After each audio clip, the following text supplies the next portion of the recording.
5 నెలల్లోనే రేవంత్ రెడ్డి అవినీతి మార్పు పాలనను చూపిస్తున్నారని బీజేపీ తెలంగాణ రాష్ట్ర అధ్యక్షుడు కిషన్ రెడ్డి అన్నారు. తెలంగాణలో మార్పు వచ్చిందని చెప్తున్న ముఖ్యమంత్రి ఏ మార్పు వచ్చిందో చెప్పాలని ప్రశ్నించారు. తెలంగాణలో కేవలం కల్వకుంట్ల కుటుంబ పాలనపై సోనియా గాంధీ కుటుంబ పాలన వచ్చిందని విమర్శించారు. ఇదేనా వచ్చిన మార్పు అంటూ నిలదీశారు. గత శాసనసభ ఎన్నికల్లో ఇచ్చినటువంటి ఏ హామీ కూడా అమలు చేయకుండా ప్రజలకు వెన్నుపోటు పొడిచి ఈరోజు అసంబద్ధమైనటువంటి మరి ప్రజలను మభ్యపెట్టేటువంటి కొన్ని హామీలు ఇవ్వడం జరిగింది. అందులో వాళ్ళు ఇచ్చిన దాంట్లో సర్పంచులకు నేరుగా కేంద్ర నిధులు అది ఆల్రెడీ అమలు జరుగుతూ ఉంది. ఇందులో కొత్తగా వీళ్ళు వెతకాల్సింది ఏం లేదు, గాడి గుడ్డు తప్ప. ప్రతి ఇంటింటికి సొంత విద్యుత్ ఉత్పత్తి వ్యవస్థ.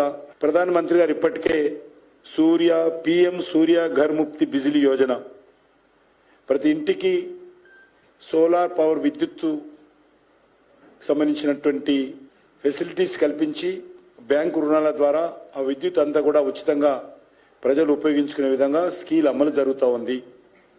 వీళ్ళు ఇచ్చింది ఏం లేదు, ఇది కూడా పెద్ద గాడిద గుడ్డు తప్ప.